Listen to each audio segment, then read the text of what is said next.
Hello बच्चों, कैसे हो? बढ़िया। आप बढ़िया तो मैं भी बढ़िया। तो देखो बच्चों, आज हमें क्या पढ़ाई करनी है। आज है हमारे पास बीएससी फर्स्ट सेमेस्टर का वीडियो नंबर 21, या फिर आप कह सकते हो कि बीएससी के फर्स्ट सेमेस्टर का ये दूसरे लेसन का 5वां वीडियो है। और कुल मिलाकर ये 21वां वीडियो है।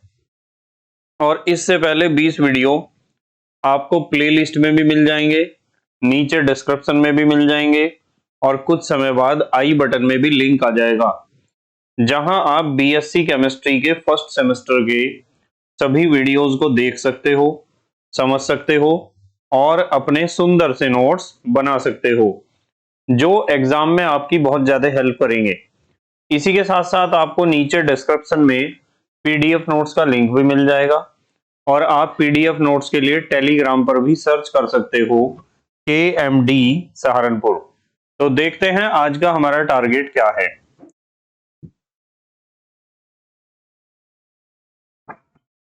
आज बेटे हमें बहुत इंपॉर्टेंट क्वेश्चंस डिस्कस करने हैं।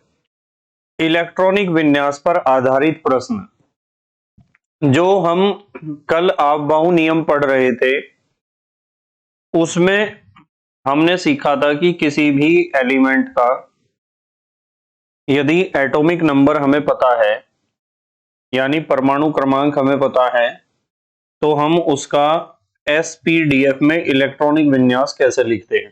ठीक है,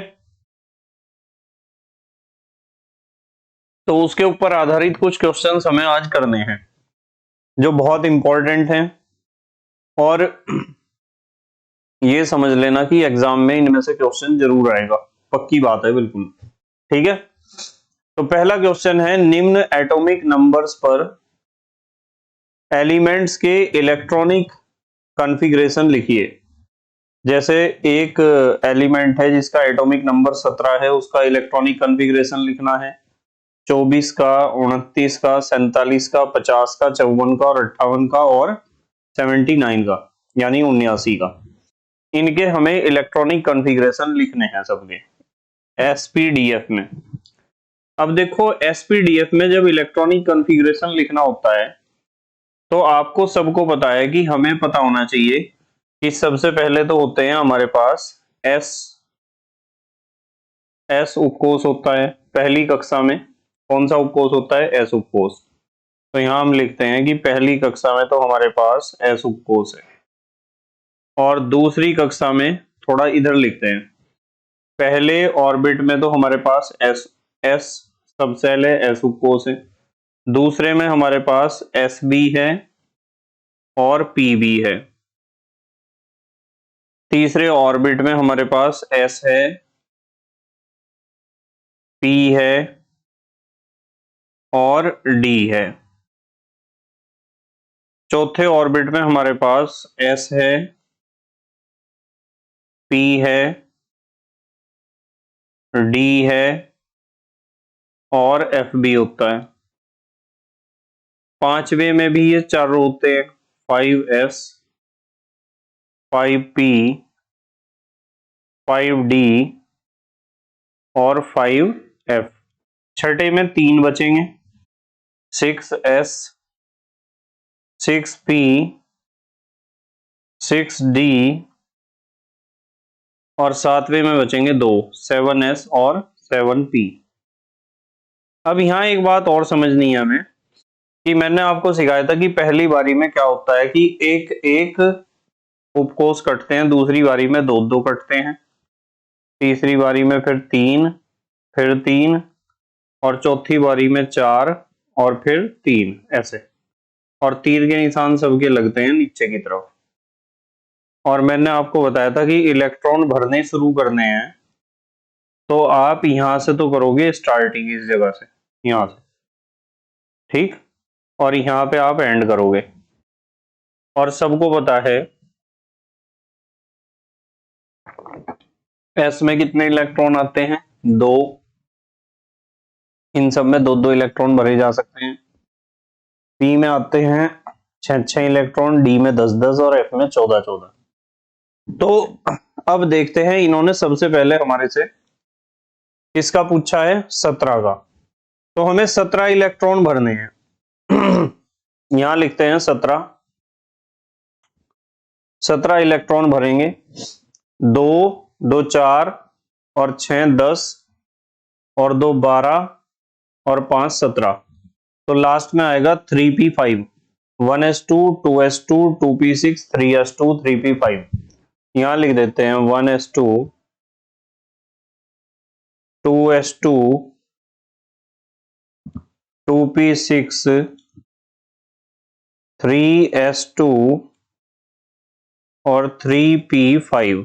देखो जरा, 2 2 4 और 6 10 और 2 12 और 5 17। ये हो गया 17 का।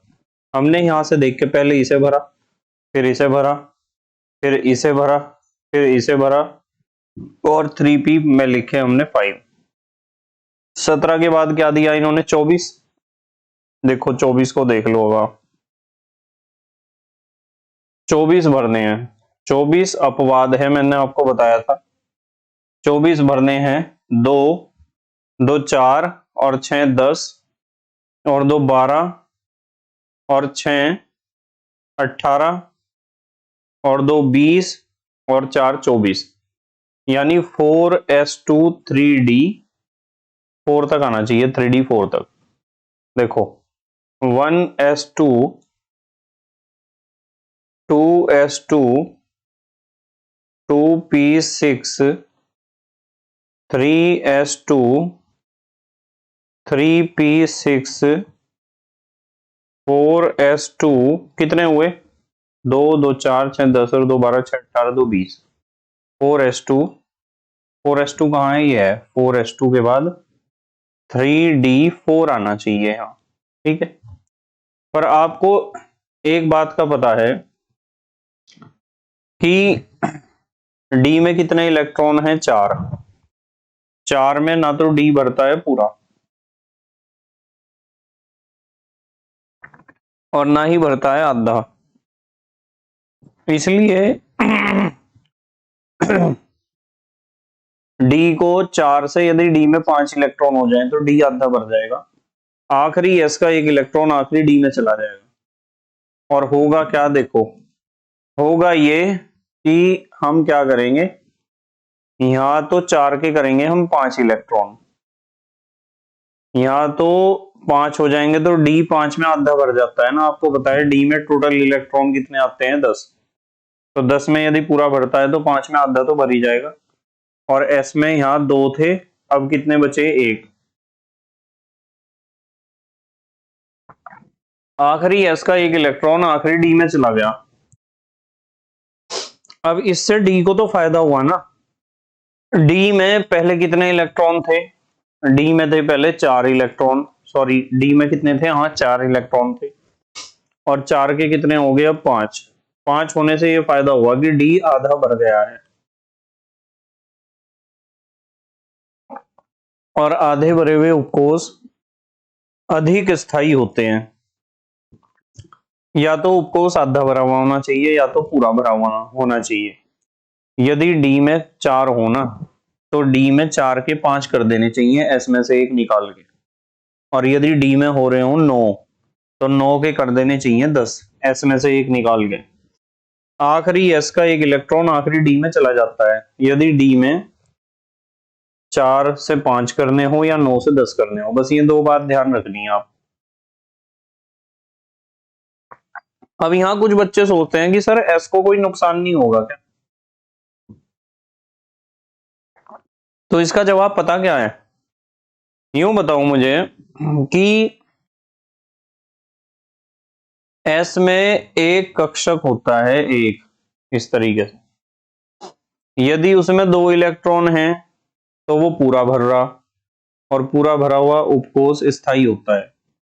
यदि एस में 1 इलेक्ट्रॉन बचा तो आधा तो भर ही रहा वो, और आधा भरा हुआ भी तो स्थायी होता है। पूरा भरा हुआ तो स्थायी होता ही है, आधा भरा हुआ भी स्थायी होता है। ठीक है, half filled and fully filled orbitals are more stable. ठीक है, या तो आधा भरा हुआ हो और या फिर हो पूरा भरा हुआ, दोनों में से कुछ भी हो चाहे। चलो देखो, समझ में आया ना? आखिरी एस का एक इलेक्ट्रॉन आखिरी डी में क्यों चला गया। फिर है 29। अब 29 को देख लो। जब आप 29 का कॉन्फ़िगरेशन लिखोगे तो क्या होगा, यहां तक तो बिल्कुल सेम रहेगा, यहां तक, यहां 4s2 के जगह 1 हो जाएगा क्योंकि एक इलेक्ट्रॉन इधर जाएगा, और डी में हो जाएंगे 9 के 10।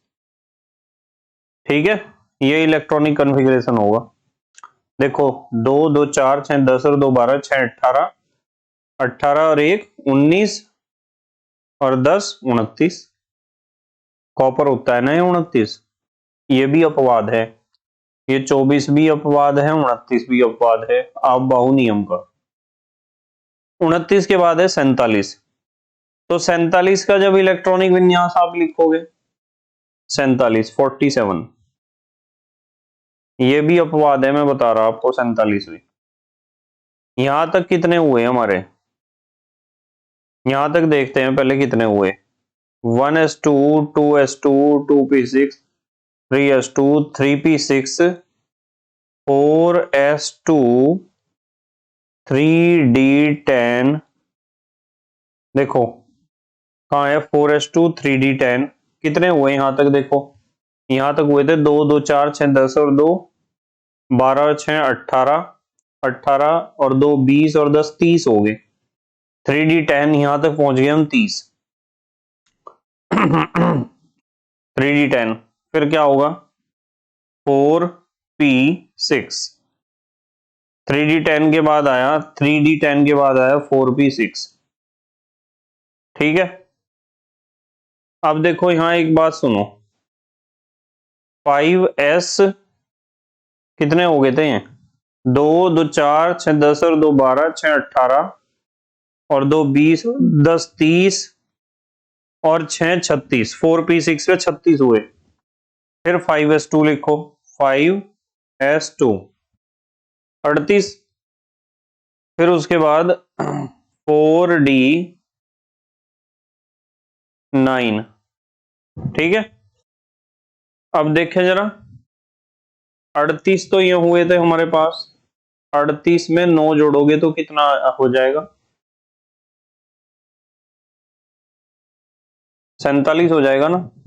पर आप देख रहे हैं कि डी ना तो पूरा भरा हुआ है ना तो आधा भरा हुआ है। डी में 9 इलेक्ट्रॉन है, आधा तो जब भरता जो इसमें 5 इलेक्ट्रॉन होते, और पूरा तब भरता जब इसमें 10 होते। तो आखिरी एस ये है, इसका एक इलेक्ट्रॉन आखिरी डी में चला जाएगा यहाँ। ठीक है, कैसे देखो, यहां तो हमारे पास बचेंगे, यहां तो हमारे पास बचेगा एक इलेक्ट्रॉन और डी में हो जाएंगे 10। ठीक है, तो ये लिखा गया 47 का। 47 भी आपका आप बहु नियम का अपवाद है। फिर 50 पे आ जाओ आप। यदि 50 का इलेक्ट्रॉनिक विन्यास आपको लिखना है तो यहां तक गए आप, यहां तक गए, यहां मैं लिखता हूं 5s2 4d10। कितने हो गए, 48 हो गए ना भाई। 47 तो वहीं थे ऊपर, बाकी जहां मैं लाइन खींच रहा हूं इसे पूरा पूरा लिखना है आपको। ये ऊपर कितने थे 47, एक यहां बढ़ा दिया 48 हो गए। 4d10 के बाद देखो कहाँ है, 4d10 के बाद 5p, यही तो है 5p, देखो 48 और 2 50। तो ये 50 वाले का ये होगा इलेक्ट्रॉनिक कॉन्फ़िगरेशन, मतलब 1s2 2s2 2p6 3s2 3p6 4s2 4s2 3d10 4p6 5s2 4d10 5p2, ये 50 का होगा, यहाँ ये अपवाद नहीं है। उसके बाद 54 देखो, 54 54 का लिखना है। तो यहां तक हम पहुंचे थे, यहां तक पहुंचे थे 48, और 54 लिखना है। तो इसमें ये तो 50 हो गए थे ना, 4 और बढ़ाने आपको, पी में ही बढ़ जाएंगे 4 इलेक्ट्रॉन। तो यहाँ हो जाएगा 5p, 2 पहले से ही थे, 4 बढ़ा दिए, पी में तो 6 आ सकते हैं ना। ये 54 का इलेक्ट्रॉनिक विन्यास हो गया 54 का। जो मैं लाइन खींच रहा हूं ऊपर के जो के तुम लिख के जाने हैं 5p6। ठीक है, 54 के बाद है 58। 58 का मतलब ये है कि आपको कितने जोड़ने और इलेक्ट्रॉन, 4 और जोड़ने। तो यहां तक तो चलेगा जो का त्यों 54। 5p6 कहाँ है, ये रहा, 4 और जोड़ने हैं, 4 जोड़ने। तो इसके बाद एक काम करो आप, 2 तो इसमें आ जाएंगे 6s2 में, 6s2, और 2 आ जाएंगे 4f2 में, 4f2। लो 4 जोड़ दिए और इलेक्ट्रॉन। 58 के बाद क्या है, 58 के बाद है 79। ठीक है, 79।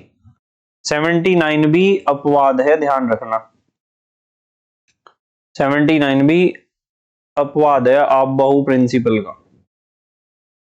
तो यहां तक हम पहुंचे हैं, यहां तक हम पहुंचे थे कितने पर, 5p6 तक तो चलो जोंगाते हूं, यही लिख देता हूं 5p6। 5p6 तक हुए थे 54, 5p6 तक हुए थे, कहाँ है 5p6, ये रहा, 54 हुए थे। और 6s2 अब कितने हो गए, 56। उसके बाद 4f14, तो 56 तो वे हुए थे और 14 हो गए ही हैं। कितने हो गए देखना जरा, 6 और 4 10 का 0 हासिल को 1, 5 और 1 6 और 1 7, 70 हो गए। और 4f14 के बाद आता है 5d 70, और 9 और चाहिए, तो यहां हम 9 लिखेंगे नॉर्मली। पर आपको एक बात ध्यान रखनी है,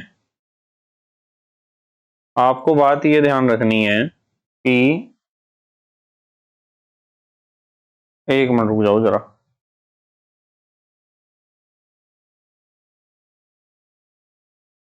आपको ये बात ध्यान रखनी है कि आखिरी s का, इसका एक इलेक्ट्रॉन आपको आखिरी d को देना है। आखिरी s का एक इलेक्ट्रॉन आखिरी d को आपको देना है यहाँ। और जब आखिरी s का एक इलेक्ट्रॉन आखिरी d को दोगे तो यहाँ तो 1 हो जाएगा, यहाँ आ जाएगा 9 का 10। तो ये भी एक्सेप्शन है 79 का। इस तरह लिखा जाएगा इसका इलेक्ट्रॉनिक कॉन्फ़िगरेशन, 79 का लिख दोगे सबका। बहुत इंपॉर्टेंट है, किसी ना किसी का इलेक्ट्रॉनिक कॉन्फ़िगरेशन जरूर आएगा एग्जाम में लिखने के लिए। चलो अब देखते हैं दूसरे क्वेश्चन को, ध्यान से देखना इस दूसरे क्वेश्चन को। दूसरे क्वेश्चन में कहा है कि निम्न आयंस का इलेक्ट्रॉनिक कॉन्फ़िगरेशन लिखिए।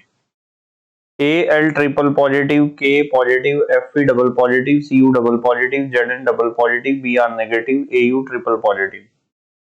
एल्यूमिनियम का एटॉमिक नंबर दे दिया 13, सबके एटॉमिक नंबर यानी परमाणु क्रमांक इन्होंने दे दिए, और हमें बताना है इनके आयनों का कॉन्फ़िगरेशन क्या होगा। अब देखो मैं आपको एक बात बताता हूं,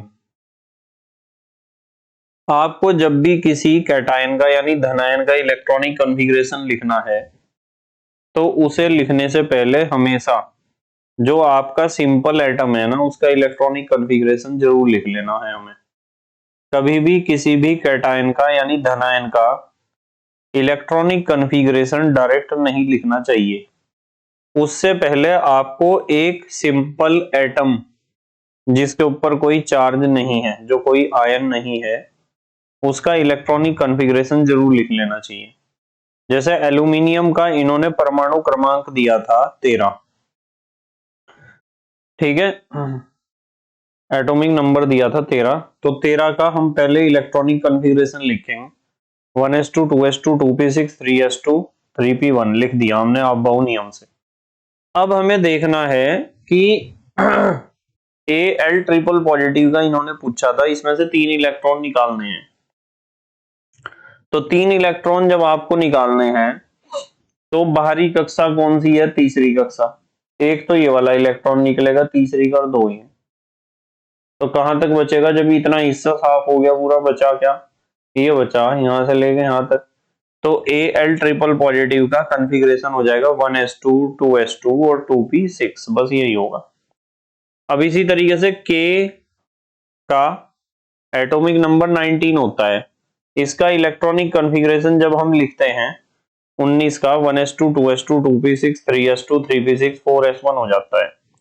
K के ऊपर पॉजिटिव चार्ज, यानी K पॉजिटिव का इन्होंने पूछा था, हमने तो K का लिख के देखा पहले। तो हमें यहाँ ये ध्यान रखना है कि यहाँ आउटर मोस्ट ऑर्बिट कौन सा है। इसमें इलेक्ट्रॉन एक पॉजिटिव चार्ज है, एक ही निकलेगा, और आउटर मोस्ट ऑर्बिट ये है। देखो, ये देख रहे हैं आप, ये आउटर मोस्ट ऑर्बिट है, ये वाला निकलेगा इलेक्ट्रॉन। तो यहां तक बचेगा, यहां से लेके यहां तक बचेगा आपका इलेक्ट्रॉनिक कॉन्फ़िगरेशन, यहां तक। ठीक है ना? तो ये बच गया 1s2 2s2 2p6 3s2 3p6, ये हो गया K पॉजिटिव का।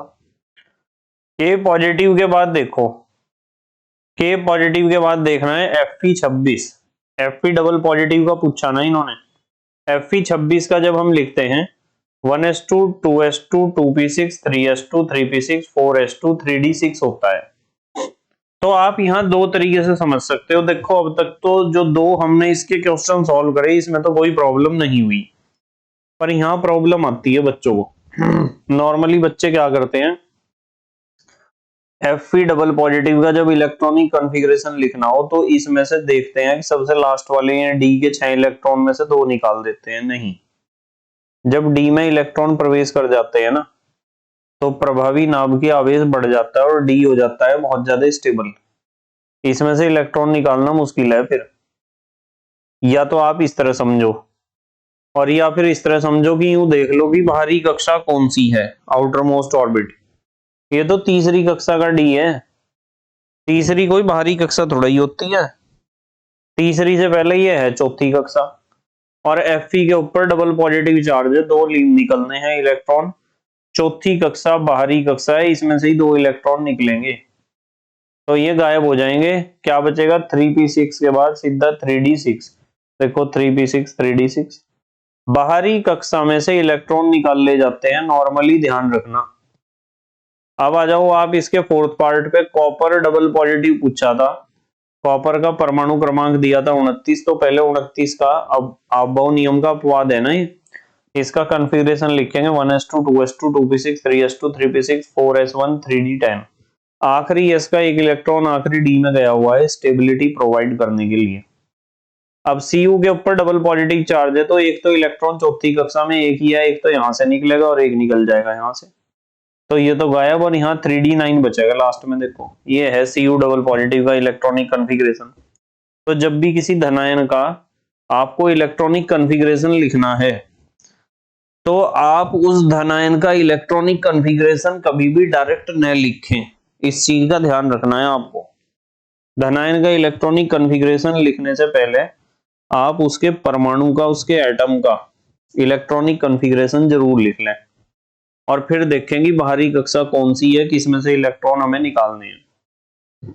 तो हमें डबल पॉजिटिव चार्ज मिला, बाहरी कक्षा ये मिली चौथी के एस में, पर एक इलेक्ट्रॉन है, एक तो यहां से निकलेगा, ये हमारा पूरा कोस ही गायब हो जाएगा, और एक यहां से निकल जाएगा 3d10 का 3d9 रहेगा। अब आ जाओ पांचवे पे। जिंक 30 का हम इसलिए लिख रहे हैं क्योंकि इन्होंने Zn डबल पॉजिटिव का पूछा था। 30 का लिख दिया हमने इलेक्ट्रॉनिक कॉन्फ़िगरेशन। भाई 29 में 30 में इसे बदलना, 29 को एक फालतू ही तो जुड़ेगा, यहाँ 1 की जगह 2 हो जाएगा। 1s2 2s2 2p6 3s2 3p6 4s2 3d10। Double positive charge देना है तो आखिरी कक्षा देख लो कौन सी है, ये रही चौथी कक्षा। इसके दोनों इलेक्ट्रॉन निकल जाएंगे, ये बचेगा 3p6 के बाद ये गायब 3d10। देखो 3p6 के बाद 3d10 डायरेक्ट। इसी तरीके से हम देखते हैं, अब ये नेगेटिव आयन आ गया, यानी एनायन। Br नेगेटिव, Br का इन्होंने एटॉमिक नंबर दिया था 35। ध्यान रखना कि जब भी किसी ऋण आयन का या एनायन का इलेक्ट्रॉनिक कॉन्फ़िगरेशन लिखना है, तो उसमें दो दो बार लिखने की जरूरत नहीं कि जी पहले तो हम लिखेंगे परमाणु का फिर लिखेंगे ऋणायन का ना, आप दो बार सिर्फ धन आयन का इलेक्ट्रॉनिक विन्यास लिखते समय ही लिखोगे। जब भी किसी धन आयन का या कैटायन का इलेक्ट्रॉनिक विन्यास पूछा जाता है, जैसे ऊपर के 5 सवाल थे ये, तो आप पहले सिंपल एटम का सरल परमाणु का इलेक्ट्रॉनिक विन्यास लिख के देखोगे कि बाहरी कक्षा कौन सी है, उसमें से उसे खाली करो पहले। पर कैटायन के केस में तो आप ऐसा करोगे, एनायन के केस में आपको ऐसा करने की जरूरत नहीं है। एनायन का यानी ऋणायन का तो सीधा इलेक्ट्रॉनिक विन्यास लिखा जाता है बस, जैसे Br नेगेटिव का लिखना। और इन्होंने हमें क्वेश्चन में बताया था कि Br का एटॉमिक नंबर होता है 35, तो 35 तो इसके अपने हैं और इसके ऊपर नेगेटिव चार्ज आ रहा है एक, इस नेगेटिव चार्ज की वजह से ये हो गए 35 और एक 36, सीधा 36 का लिख मारो बस। ऋण आयन का अर्थात एन आयन का इलेक्ट्रॉनिक विन्यास सीधा लिख देना चाहिए, एटॉमिक नंबर में एक हमने और जोड़ा 36 का लिखेंगे हम, क्योंकि नेगेटिव चार्ज का मतलब एक इलेक्ट्रॉन इसके पास एक्स्ट्रा है, फालतू है। 1s2 2s2 2p6 3s2 3p6 4s2 3d10 4p6 ये हो गया। तो इस तरह आप आयनों का इलेक्ट्रॉनिक कॉन्फ़िगरेशन लिख सकते हो, चाहे वो धनायन है चाहे ऋणायन। अब हमें Au ट्रिपल पॉजिटिव का लिखना था, इसे लिखने से पहले Au79 का नॉर्मल एटम का इलेक्ट्रॉनिक कॉन्फ़िगरेशन लिखना पड़ेगा, जो हमने यहां लिख दिया 1s2 2s2 2p6 3s2 3p6 4s2 3d10 4v6 5s2 4d10 5p6 6s1 4f14 5d10। अब Al ट्रिपल पॉजिटिव का मतलब इस ऊपर वाले में से 3 इलेक्ट्रॉन निकालने, 3 निकालने तो सबसे बाहरी कक्षा छठी है, इसमें से तो एक है, एक निकल जाएगा। आखिरी s का एक इलेक्ट्रॉन आखिरी d में गया है, यहाँ नॉर्मली हम लिखते हैं 6s2 5d9 क्योंकि ये 79 है ना, पर आखिरी s का एक इलेक्ट्रॉन आखिरी d में इसलिए गया स्टेबिलिटी प्रोवाइड करने के लिए, क्योंकि इससे d पूरा भर जाता है। Half filled and fully filled orbitals and suborbits are more stable, ये बात तो सुनी आपने। Au ट्रिपल पॉजिटिव 3 निकालने, एक तो छठे में से निकलेगा और 2 इसमें से निकल जाएंगे बस, 6s तो खत्म ही हो जाएगा, 5d8 हो जाएगा, देखो 5d8 1s2 2s2 2p6 3s2 3p6 4s2 3d10 4p6 5s2 4d10 5p6 4f14 5d8 ये हो गया। इस तरह आप किसी भी कैटायन और एनायन का इलेक्ट्रॉनिक कॉन्फ़िगरेशन लिख सकते हो, किसी भी कैटायन और एनायन का। सिर्फ इसमें बात ध्यान ये रखनी, जब भी किसी कैटायन अर्थात धनायन का आप इलेक्ट्रॉनिक कॉन्फ़िगरेशन लिखते हो तो आपको पहले सिंपल एटम का इलेक्ट्रॉनिक कॉन्फ़िगरेशन जरूर लिख लेना चाहिए और फिर आउटर मोस्ट ऑर्बिट को खाली करो, फिर उससे अंदर वाले को खाली करो, जब भी आपको धन आयन का इलेक्ट्रॉनिक कॉन्फ़िगरेशन बनाना है कैटायन का। जबकि एनायन का इलेक्ट्रॉनिक कॉन्फ़िगरेशन लिखते समय 2 बार लिखने की कोई आवश्यकता नहीं है, जितना भी आपका एटॉमिक नंबर है उस एटॉमिक नंबर में आप इलेक्ट्रॉनों की संख्या जोड़ दो जब ऋणायन की बात आती है एनायन की, और सीधा जोड़ के जितने इलेक्ट्रॉन बैठे विद नेगेटिव चार्ज उनका इलेक्ट्रॉनिक कॉन्फ़िगरेशन लिख मारो बस, ठीक है। चलो तीसरा क्वेश्चन देखो, कार्बन का electronic configuration 1s2 2s2 2px1 2py1 2pz0 होता है, न कि 1s2 2s2 2px2 2py0 2pz0 समझाइए। देखो मैं बताता हूं, सीधी बात है, यदि कार्बन का एटॉमिक नंबर देखते हैं हम 6 है, 6 इलेक्ट्रॉन भरने 1s2 2s2 2p2, s में एक कक्षक 2 इलेक्ट्रॉन, इस s में भी एक कक्षक 2 इलेक्ट्रॉन, p में 3 कक्षक हैं 2 इलेक्ट्रॉन है। तो आपको पता है 2 इलेक्ट्रॉन, आप बाहु नियम से तो हमने कॉन्फ़िगरेशन लिख दिया, ये 2 इलेक्ट्रॉन हुंड के नियम के अनुसार ही तो भरे जाएंगे, 2 हैं तो पहले एक एक को भरो केले केले को, और जब केले केले की जगह ना बचे तो जोड़े बनाओ, पर ये तो केले केले ही आगे, 2 केले केले आगे ना। तो p उपकोष का जो पहला कक्षक होता है उसे कहते हैं px, दूसरे को पी वाई और तीसरे को पी जेड। बताओ पी एक्स में एक इलेक्ट्रॉन और पी वाई में एक इलेक्ट्रॉन नहीं है क्या? तो यहां लिखा कि 1s2 2s2 2px में एक इलेक्ट्रॉन। देखो px में एक इलेक्ट्रॉन है, 2 के px में एक इलेक्ट्रॉन है, इसलिए लिखा है 2px1। 2py1 2 के py में एक इलेक्ट्रॉन है, और 2pz0 2pz के बॉक्स में कोई भी इलेक्ट्रॉन नहीं है। तो इसलिए हम कहते हैं 1s2 2s2 2px1 2py1 2pz0। कारण बताया मैंने हुंड का नियम। क्योंकि हुंड के अधिकतम बहुलकता के नियम से यह स्पष्ट होता है कि जहां तक संभव हो सके किसी उपकोष के कक्षकों में अनपेयर्ड इलेक्ट्रॉन्स की संख्या अधिकतम होती है तथा उनका चक्रण समदिश होता है। ठीक है, इन्होंने पूछा था कि भाई कार्बन का electronic configuration 1s2 2s2 2px1 2py1 2pz2 होता है, न कि 1s2 2s2 2px2। समझाइए क्यों? इसका उत्तर आया हुंड के नियम से। समझो इसे, हुंड का नियम आया इसका उत्तर। चलो फोर्थ क्वेश्चन देखो। कार्बन के आउटर मोस्ट ऑर्बिट का इलेक्ट्रॉनिक कॉन्फ़िगरेशन 2s2 2p2 होता है। देख रहे हैं ना, 2s में 2 इलेक्ट्रॉन और 2p में भी 2, और दोनों अलग अलग हैं, दोनों के सिर ऊपर हैं, न कि 2s2 2p। इसे समझ में ही नहीं आ रहा मेरे। जब अकेले अकेले इलेक्ट्रॉन भरे तो हुंड ने कहा था एक दूसरे के समांतर होने चाहिए, या तो सबके मुंह ऊपर करते चले जाओ या तो सबके नीचे। अब इसका मुंह ऊपर कर रखा है, इसका नीचे, वो क्या मतलब है भाई? ये तो गलत है। तो सही इलेक्ट्रॉनिक कॉन्फ़िगरेशन ये है आउटर मोस्ट ऑर्बिट का कार्बन के 2s2 2p11 यानी 2px1 2py1। कारण हुंड के अधिकतम बहुलकता के नियम से जहां तक संभव हो सके किसी उपकोष के कक्षकों में अयुग्मित इलेक्ट्रॉनों की संख्या अधिकतम होती है तथा उनका चक्रण समदिश होता है, अतः पहला ही कॉन्फ़िगरेशन सही है। भाई अयुग्मित इलेक्ट्रॉनों की संख्या तो यहाँ भी अधिकतम है और यहाँ भी, पर चक्रण भी तो उन केले केले इलेक्ट्रॉन का समदिश होना चाहिए।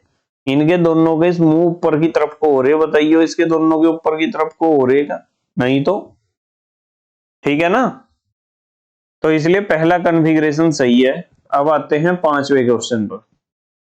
कार्बन के आउटर मोस्ट ऑर्बिट का सामान्य कक्षक electronic configuration 2s2 2px1 2py1 होता है, न कि 2s1 2py1 2p मतलब 2px1 2py1 और 2pz1।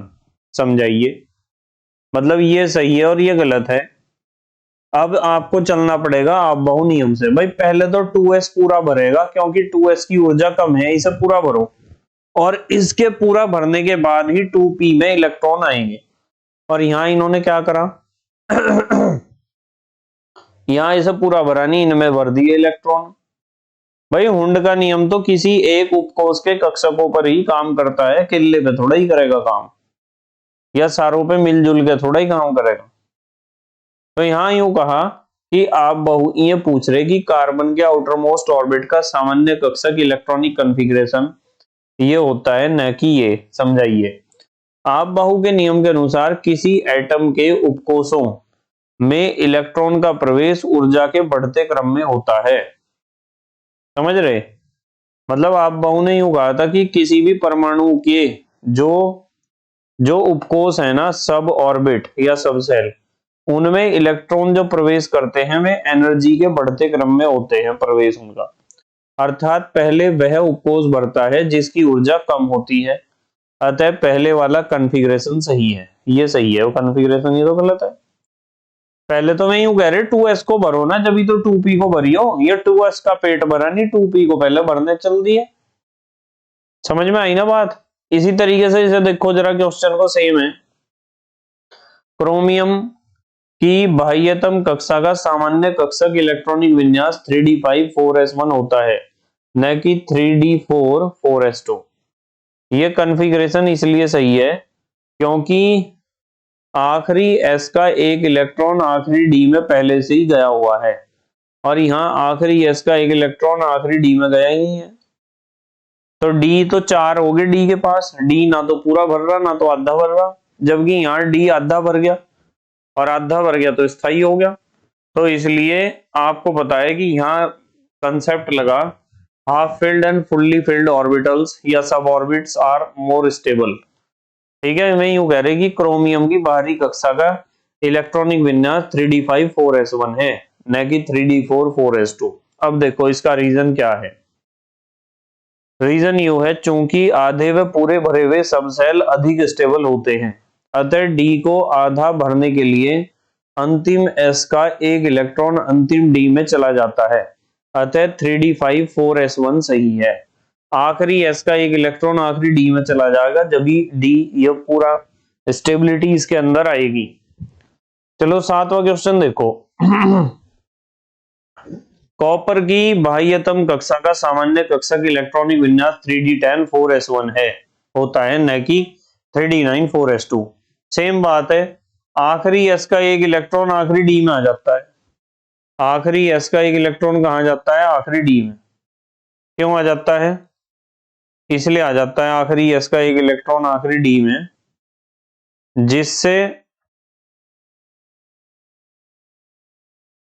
जिससे क्या फायदा हो? जिससे स्टेबिलिटी आ जाए। क्या आ जाए? स्टेबिलिटी। देखो आखिरी s का एक इलेक्ट्रॉन कहाँ आ गया? आखिरी d में, स्टेबिलिटी लाने के लिए। इसलिए 3d में तो हो गए 10 और 4s में हुए 1 ही बचे, जिसमें कोई दिक्कत नहीं है। ठीक है, तो इन्होंने कहा चूंकि आधे व पूरे भरे हुए सब सेल अधिक स्टेबल होते हैं, अतः d को पूरा भरने के लिए अंतिम s का एक इलेक्ट्रॉन अंतिम d में चला जाता है, अतः 3d10 4s1 सही है। यदि d में 9 है तो वो कहीं का नहीं है, और 10 आते ही वो शेर बन जाता है। देखो 8वां क्वेश्चन देखो। निम्न कक्षकों को बढ़ती हुई ऊर्जा के क्रम में लिखिए। ये दे रखे 1s 3s 2p 4p 3d 5s 4d और 4f। तो इन्हें यदि आपको बढ़ती हुई ऊर्जा के क्रम में लिखना है तो आपको लगाना पड़ेगा n+l रूल। सबके लिए जितने भी ये ऑर्बिटल दे रखे सबके लिए n+l का वैल्यू निकाल लो। जिसके लिए n+l का वैल्यू आ जाएगा कम, इलेक्ट्रॉन पहले उसमें भरेंगे। और यदि 2 या 3 उपकोष ऐसे हैं जिनके लिए n+l का वैल्यू इक्वल है, तो इलेक्ट्रॉन पहले उसमें एंट्री मारेगा जिसके लिए n का मान कम है। देखो सबके लिए निकाल लिया, n का मान 1 है, किसके लिए? 1s के लिए। तो 1s का एनर्जी सबसे कम है, ये लिखा हुआ नीचे 1s का सबसे कम एनर्जी है। फिर 3 वाले कितने हो गए? देखो आप देखोगे 3 वाले तो 2 हैं। जब n+l का वैल्यू बराबर हो जाता है तो हम जाते हैं फिर n पर। इन दोनों वैल्यू को देखो, जिसका मान n का कम होगा उसमें ही पहले इलेक्ट्रॉन भरेंगे, उसकी ऊर्जा ही कम होगी। इसके लिए n का मान 2p के लिए कम है, तो 1s के बाद आएगा 2p। पहले नंबर पे 1s आया और दूसरे पे आया 2p और तीसरे पे तो फिर 3s आएगा ही। तीसरे पे कौन आ गया? 3s। अब आ जाओ 4p 3d और 5s, तीनों के लिए वैल्यू देखो बराबर है n+l की, तो आप n पे आ जाओ। ये है तीनों, बताओ n का मान किसके लिए कम है? 3d के, तो अगले नंबर पे 3d आएगा। 3d के ज्यादा कौन है? ये 4p आ गया। 4p से भी ज्यादा कौन है? 4p से ज्यादा है 5s आ गया, ये आ गया 5s। ठीक है, देख रहे हैं ना आप। अब आ जाओ नेक्स्ट, n+l की वैल्यू तो निकालनी आती है आपको। हम पहुंच गए 5 तक। अब ये 6, इसका नंबर 6 है, 4d का ये इसके बाद आ जाएगा, और 4f का 7 है तो ये इसके बाद आ जाएगा। तो हमें जो इन्होंने ये दे रखे थे ना 1s 3s 2p 4p 3d 5s 4d और 4f, इन सब के लिए n+l का वैल्यू निकाल के उन्हें सीरीज में लगा लो। जिसके लिए n+l का वैल्यू कम है वो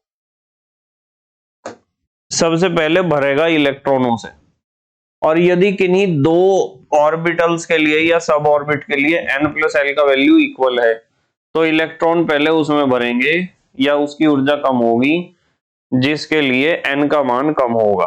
आ जाओ 9वें क्वेश्चन पे आ जाओ। 4s कक्षक की ऊर्जा 3d से कम होती है, स्पष्ट कीजिए। इधर तो 4s लिख दिया, इधर 3d। n का वैल्यू इसके लिए 4 है, देखो चौथी कक्षा का ऐसा है ना, तो n का वैल्यू 4 है। l का वैल्यू है 0। देखो कैसे, s p d f 0 1 2 3, तो ये हमारे पास क्या है 4s। ठीक है, तो हमने क्या काम करा, n का वैल्यू 4 यहां से उठाया और l का वैल्यू 0। देखो इसके लिए s के लिए, s के लिए l का वैल्यू कितना होता है 0, 0 यहां से टोटल आ गया 4। 3d n का मान तो यहां से उठ जाता है, यहां से n का मान तो उठ गया 3। l का मान d है ना, d देखो d के लिए क्या है 2 है, तो 3 + 2 5, इसके लिए 4 है, इसके लिए 5 है।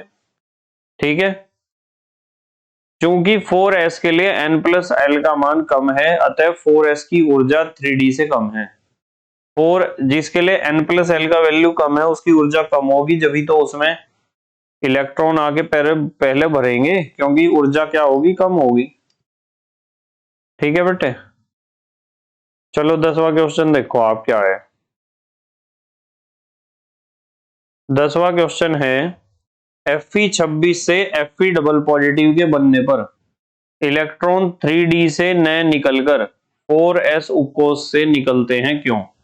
जब आप Fe26 का इलेक्ट्रॉनिक कॉन्फ़िगरेशन लिखोगे ऐसे लिख दोगे 1s2 2s2 2p6 3s2 3p6 4s2 3d6। Fe double positive का इलेक्ट्रॉनिक कॉन्फ़िगरेशन लिखना तो आपको देखना पड़ेगा कि बाहरी कक्षा कौन सी है। बाहरी कक्षा ये है जी चौथी कक्षा। देखो ये चौथी कक्षा बाहरी कक्षा है, पर यूं देखो कि डबल पॉजिटिव चार्ज है तो ये दोनों इलेक्ट्रॉन निकल जाएंगे यहां से, बस इसे छोड़ दो 1s2 2s2 2p6 3s2 3p6 3d6 ये बचेगा। बताओ आया क्या समझ में? तो यहां उत्तर में पता क्या लिख रखा, देखो उत्तर में 4s से इलेक्ट्रॉन इसलिए निकलते हैं क्योंकि 3d में इलेक्ट्रॉन भरने पर प्रभावी नाभिकीय आवेश बढ़ जाता है, जिसके कारण 3d कक्षक अधिक स्थायी हो जाते हैं। 11वां क्वेश्चन देखो, 11वें में इन्होंने कहा है n + l नियम क्या है, 4p व 3d का हिसाब कर दो, किसकी ऊर्जा कम है या किसकी अधिक है। तो n + l के दो नियम है। पहला नियम, जिस सब ऑर्बिट या ऑर्बिटल के लिए n + l का मान कम होता है इलेक्ट्रॉन पहले उसमें प्रवेश करते हैं। यही तो थी बात, जिसके लिए n + l की वैल्यू कम होगी इलेक्ट्रॉन पहले वहां जाएंगे। दूसरी बात, यदि दोनों सब ऑर्बिट या ऑर्बिटल के लिए n + l का मान समान होता है तो इलेक्ट्रॉन पहले उसमें भरते हैं जिसके लिए n का मान कम होता है। देखो ये दिया था इन्होंने एग्जांपल 4p और 3d, n 4 n 3 l 1 l 2 n + l 4 और 1 5 n + l 4 और 1 5। क्योंकि n का मान जब n + l का मान बराबर हो जाता है तो हमें देखना है n का मान कहां कम है, क्योंकि n का मान 3d के लिए कम है,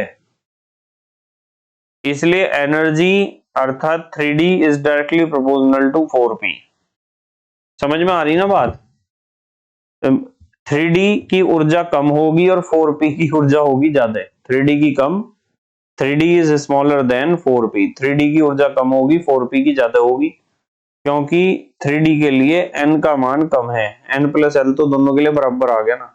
तो इस तरीके से ये हमारे इलेक्ट्रॉनिक कॉन्फ़िगरेशन के क्वेश्चन हमारे कंप्लीट हो जाते हैं। ठीक है, इलेक्ट्रॉनिक कॉन्फ़िगरेशन के इलेक्ट्रॉनिक विन्यास के क्वेश्चन पूरे हो जाते हैं। कल को मैं आपको पढ़ाऊंगा संयोजकता आबंध सिद्धांत, वैलेंस बॉन्ड थ्योरी। बस मेहनत और ईमानदारी से पढ़ाई करते रहो और अपने हैंड रिटन नोट्स बनाते रहो। तो thank you very much for watching this video. Okay bye.